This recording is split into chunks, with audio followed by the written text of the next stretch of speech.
30살 젊은 나이에 호화로운 생활을 과시했던 박대호. 그는 지난 3월 22일 경찰에 체포됐습니다. 그 해외로 도피하려다가 추적해서 서울서 공거할 때 손가방에 가지고 있던 게 뭐 한 2, 3천만 원 정도 됐었고요. 집 압수할 때 보니까는 뭐 다발로 던져져 있던 돈들 수거해 보니까 그게 한 1억 원 정도 되는 것 같아요. 대체 이 많은 현금은 어디서 난 걸까? 박 씨에게 수억 원의 돈을 보냈다는 현수 씨. 하루에도 수차례 입금을 했다고 합니다. 15만 원, 15만씩 나가서 54만 원이 나가면 100만 원, 160만 원 이렇게 나가는 거죠. 박 씨의 마수에 걸려든 건 인터넷 대부 중개 플랫폼이었습니다. 인터넷에 소액대출이라 치면 뭐 대출, 여러 사이트가 나오거든요. 이제 그렇게 해서 시작이 된 거죠. 당시 현수 씨는 돈 한 푼이 절실했다고 합니다. 결혼을 하면서 갑자기 좀 사용을 해야 될 비용들이 많이 들어가다 보니까 없던 개인 빚이 이제 조금 생기게 되고 집도 대출을 받아야 되는 상황이었고 이자가 계속 올라가다 보니까 도저히 감당할 수 없는 상황이 직면을 하더라고요. 뭐 쌍둥이 일을 가졌다고 하고 20만 원부터 시작을 했죠. 그런데 20만 원 소액 대출을 받는 조건이 다른 업체와 좀 달랐다고 합니다. 비상연락망으로 안무여금을 받아야 된다. 연락처만 보내주면 되는 게 아니라 상대방하고 보냈던 톡 그리고 상대방의 톡투사까지 또 요구를. 이자율도 상당히 높았습니다. 20만 원을 빌리면 이자가 18만 원. 그것도 일주일 후에 무조건 갚는 조건이었습니다. 문제가 없었었죠. 그래서 이제 갚다 보니까 금액이 조금씩 사양되고 소개를 받아서 다른 분을 이제 대출을 했고 자기 아는 데인데 이율이 좀 센데 한번 써보겠냐. 근데 걔네들은 이미 그게 다 개선적인 거죠. 기하급수적으로 늘어난 이자를 갚기 위해 또다시 대출을 받아야 했습니다. 그런데 다른 업체로 소개받은 곳 역시 모두 박 씨의 조직원이었던 겁니다. 왜 그럴 걸 위험하게 썼느냐 하지만 당장 앞에서 핸드폰이 정지가 되고 관리비가 못 내서 연체가 쌓이고 이러는 상황이 돼버리면 도저히 감당할 수 없을 정도로 빚은 불어났습니다. 지인들에게 손을 벌려 막아보려 했지만 밑빠진 독에 물 붓기나 다름없었습니다. 일주일 생간에 이자만 1,000만 원씩 나가는 상황이 벌어졌을 때는 이미 돌이킬 수 없는 상황이 돼버리고 1월 달부터 10월 달까지면 1,000만 원씩만 사주면 4천만 원 그러니까 상황이 돼버리는 거예요. 법정 최고 연 이자율은 20%, 박 씨가 운영한 불법 대부업체의 이자율은 최고 5,000%에 달했습니다. 아니 저게 말이 돼요? 20만 원을 빌렸을 경우 법정 최고 연이자는 4만 원인데 박 씨는 1,000만 원의 이자를 받은 겁니다. 대출 상환이 늦어지면 연체료도 따로 붙었습니다. 금액이 얼마나 중요한 게 아니라 그 받은 고통은 정말 이로 말할 수가 없어요. 정말 많이 힘들었어요. 그거는 뭐 말로 할 수가 없어요. 차라리 와서 죽이는 게 낫다는 생각이 들 정도로 그랬으니까. 금전적인 압박보다 견디기 어려운 건 끊임없는 공포였습니다.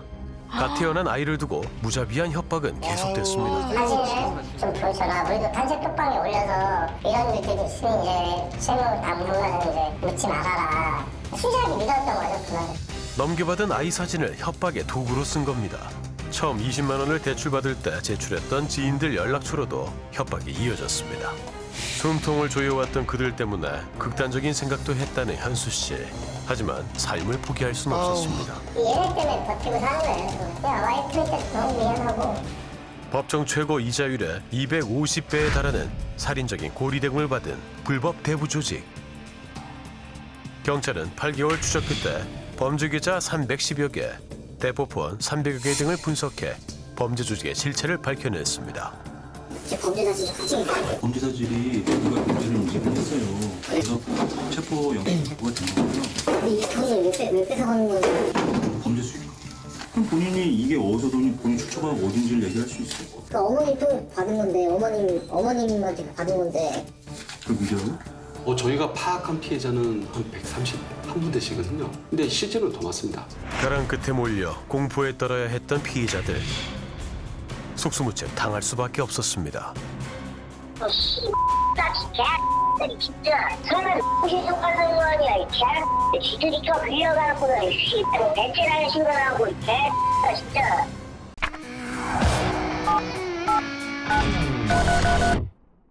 이번 사건은 피해자를 만나기가 유독 어려웠습니다.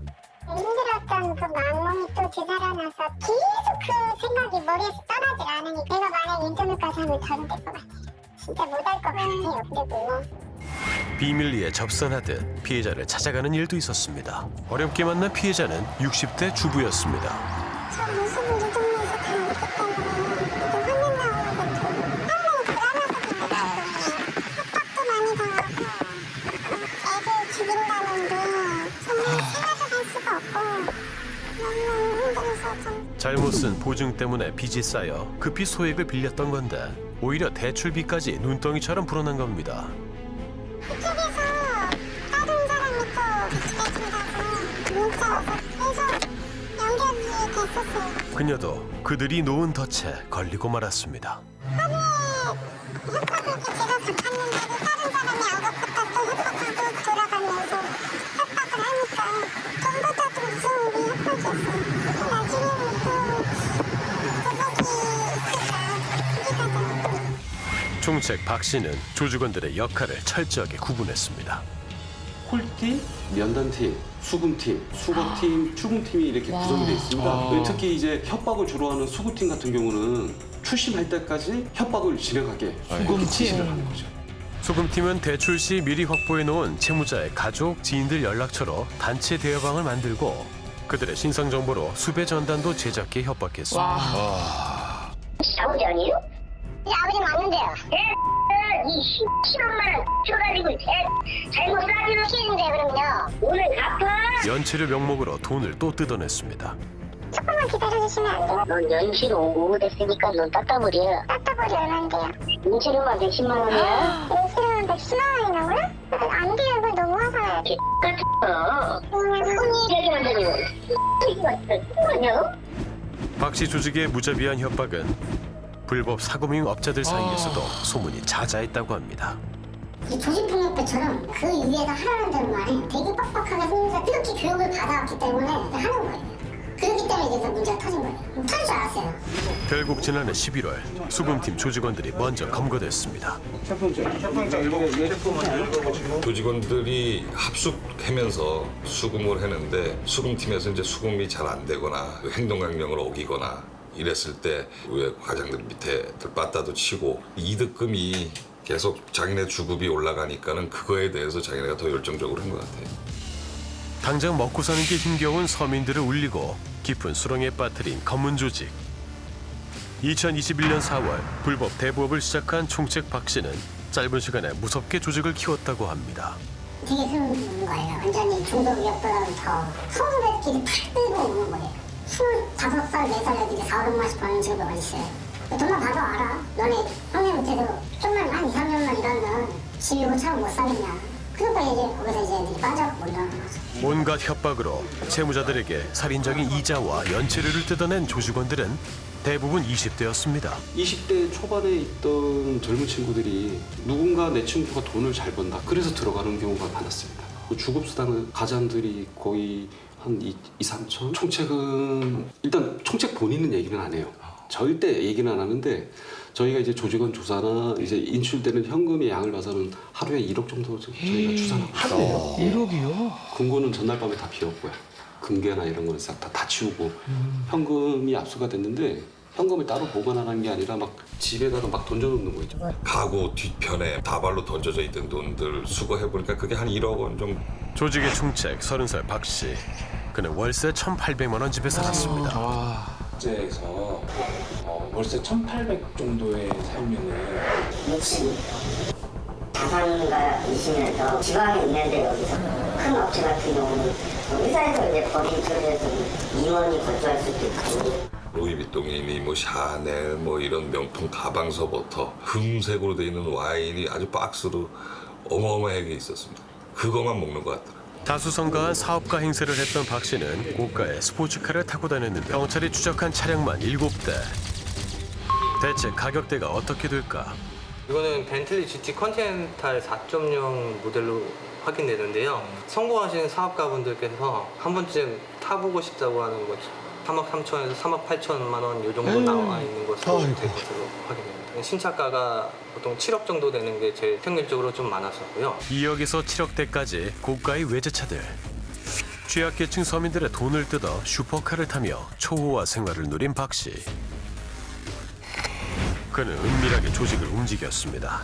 조직원들에게 절대적으로 가명을 사용하게 하고 모텔에서 합숙까지 하며 행동 강령을 주입시켰다고 합니다. 팀원들끼리 서로 친하게 지내지 마라. 업무할 땐 대포폰만 사용해라. 직원들 사이에 개인적인 연락하지 말아라. 제일 중요한 게 공용 와이파이를 절대 사용하지 말아라. 채무자에게 수금한 현금을 전달하는 방식도 비밀스러웠습니다. 인적이 드문 계곡이나 저수지에서 비대면 방식으로 이뤄진 겁니다. 총책의 신분을 철저하게 숨겼습니다.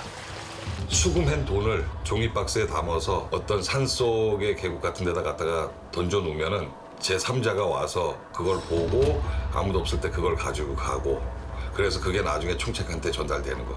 그러니까 정조직으로 그렇게 움직이니까는 총책이 누군지 이 부분을 모르는 거예요. 전국에 거점을 두고 점조직 형태로 운영해온 박 씨.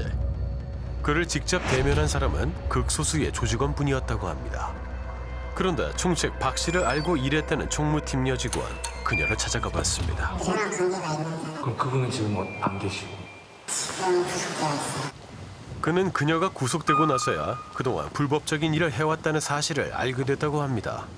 모양으로 인증으로 사무직으로 일이 필요한데 일을 했으면 어떻게 있냐 했는데 제 친구가 그때 당시에 대학생이었어요. 그리고 시간이 좀 있었나?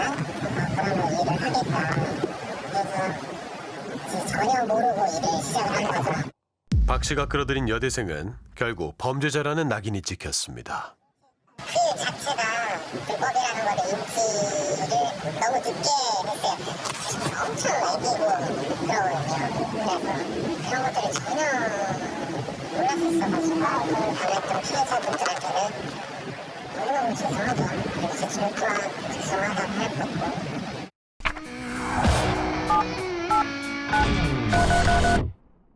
서민들의 절실한 마음을 악용해 삶을 짓밟은 박 씨. 그는 어떤 사람일까? 7년 전 박 씨와 잘 알고 지냈다는 두 사람.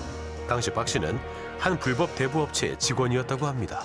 불법적인 일이지만 이제 능력을 보여준 거죠. 굉장히 악랄한 건데 40만 원을 빌려주고 시작해가지고 그걸로 1억을 6개월 동안 만들었으니까 보통 수법으로 될 수가 있는 방법이 아니겠죠. 2016년 23살에 본인의 조직을 꾸린 박대호. 운영 방식이 최근의 수법과 똑같았다고 합니다. 회사에다 피자 개판을 보내버려. 대면했지. 한마디로 보상 먹이는 거죠. 이래도 안 갚을 거냐. 수금팀 조직원들 간의 경쟁을 부추겨 추심 방법이 악랄해질 수밖에 없었다고 합니다. 수금 직원 1번이 누구 채무자한테 못 받았어요. 근데 2번 직원이 받았다 그거를. 그럼 얘가 돈이 깎여요. 얘한테 돈이 플러스. 그러니까 추심이 장난 아닌 거죠. 악착까지 받으려고 한 거죠. 2017년도 기준으로 가장 못 받는 게 제가 듣기로는 최하 조직이 한 400 이상을 받는 걸로 알고 있고 조직이 올라갈수록 뭐 600, 800, 1000 이렇게. 23살이었던 박 씨는 그때도 한 달에 수억을 벌었다고 합니다. 걔는 맨날 막 크런치에 돈 1000만 원 정도 들고 다녔는데 술집에서도 막 꺼내고 일부러 막 주에 한 6천, 7천 벌었을 거예요. 그리고 2017년 박 씨의 조직원들 사이에서 분열이 일어났고 내부 고발로 박 씨 일당이 경찰에 검거됐습니다. 은행 대출이 어려운 사람들에게 연 4,000%의 이율로 돈을 빌려주고 수십억 원의 부당이득을 챙긴 일당이 경찰에 붙잡혔습니다. 월세 1,200만 원, 청담동 아파트에 살고 있었던 박 씨. 수많은 명품 시계와 가방이 쌓여 있었습니다.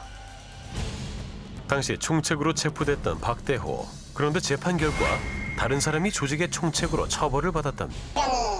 총책으로 나온 1억, 8억, 그리고 징역은 3년, 4년 이렇게 나왔었어요. 총책으로 몰린 강민혁. 그는 박대호와 평소 친하게 지내는 형이었습니다. 문제가 생겼을 때는 자기 밑에서 끊어낼 수 있는 그 사람을 만들어 놓기 시작하는 작업을 한 거죠. 박 씨는 조직의 수익금이 커지자 강 씨의 명의도 빌렸다고 합니다. 자기 돈인데 명의를 해버렸어요. 어떻게 보면 그것도 플랜이라고 생각을 해야겠죠. 자동차도 그렇고. 자동차도 자기 명의라고 명의로 사. 그 좋은 차. 맥라렌. 되게 불안했었어요. 사람이랑 되게 친하니까 저희끼리도 맨날 얘기했어요. 너 만약에 문제 생기면은 배신했던 사람들이 나중에 한테 편지를 보낸 거예요. 금액이 큰 돈이 들어오니까 배신을 했다. 그냥 당신을 사장이라고 지목할 수밖에 없어서 미안하다. 거기서 어떻게 보면 빠져나왔기 때문에 지금과 같은 2차 사건이 또 일어나는 거라고 생각하는 거죠. 2020년 11월에 출소한 박 씨는 5개월 만에 다시 조직을 꾸리고 똑같은 수법으로 악질의 범죄를 저지른 겁니다. 이번에도 다른 사람을 조직의 총책으로 내세웠다고 합니다. 내가 1년에 얼마씩 주겠다. 변호사도 선임해준다. 대신 내가 지금부터 얘기하는 내용을 네가 철저하게 인지해서 경찰서 들어가라. 그래가지고 한 보름 이상을 교육을 시킵니다. 이 허위자수하는 바지 사장이 얘기하는 거는 앞뒤가 안 맞는 거죠. 교육을 하고 말을 맞추고서 들어왔다 하더라도 그가 짜놓은 시나리오는 물거품이 됐고 응당한 죗값을 치르게 됐습니다. 수감 생활하면서도 범행했던 것 중에서 부족한 점이 과연 뭐였을까? 소위 이제 전술 토의로 혼자 한 거죠. 지난번에 내가 검거된 가장 결정적인 이유는 뭔가라고 반성하고 나갈 날만 기다리고 있는 거예요. 박대호, 그는 30살 젊은 나이에 명품과 슈퍼카를 과시하며 상류층 삶을 누렸습니다. 그가 호의호식했던 그 돈은 오늘 하루 먹고 살기 힘든 서민들의 피눈물이었습니다. 지푸라기라도 잡고 싶었던 그들을 벼랑 끝으로 몰아간 겁니다. 영혼이 없이 사는 거예요. 생활들이 완전히 다 끊겨버린 거죠. 그에게 반성이란 없었습니다. 2번이나 반복됐던 악질적인 범죄. 이번에는 완전히 끊어내야 할 겁니다.